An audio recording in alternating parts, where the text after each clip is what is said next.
Police भरतीची जर तुम्ही तयारी करत असाल तर एवढी माहिती पाठच करून ठेवा, कारण या सर्व माहितीवरती वारंवार तुम्हाला परीक्षेला प्रश्न विचारले जात असतात. आता लसावी मसावी वरती तुम्हाला वारंवार परीक्षेला प्रश्न विचारले गेलेले, ते जे प्रश्न विचारले असतात ते सगळे याच्यावरतीच विचारले असतात.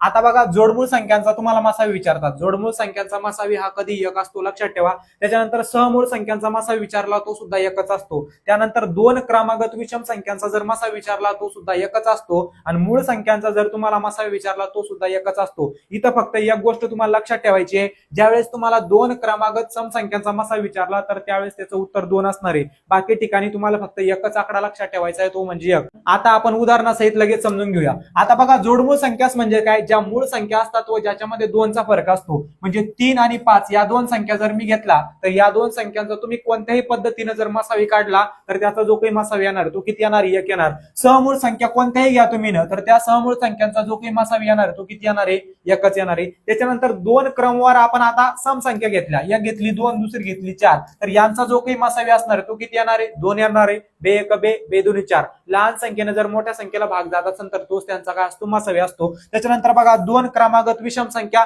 एक घेतली मी 3, दुसरी घेतली मी 5. 3चा आणि 5चा मसावी आताच आपण बघितला, किती आला होता, 1 आला होता. त्याच्यानंतर शेवटचं मूळ संख्यांचा मसावी, मूळ संख्या या सुद्धा मूळ संख्या आहे का नाही, 3 आणि 5. मग मूळ संख्यांचा जो काही मसावी असतो तो किती असतो. आता अशाच प्रकारचे जे काही प्रश्न आहेत त्या प्रश्नांच्या तयारीसाठी आपल्या चॅनलला नक्की फॉलो करून ठेवा, जेणेकरून तुमच्या जास्तीत जास्त प्रश्नांचा सराव त्या ठिकाणी होणार आहे. आणि तुमच्या मित्रमैत्रिणींना सगळ्यांना हा व्हिडिओ नक्की शेअर करा. जय हिंद.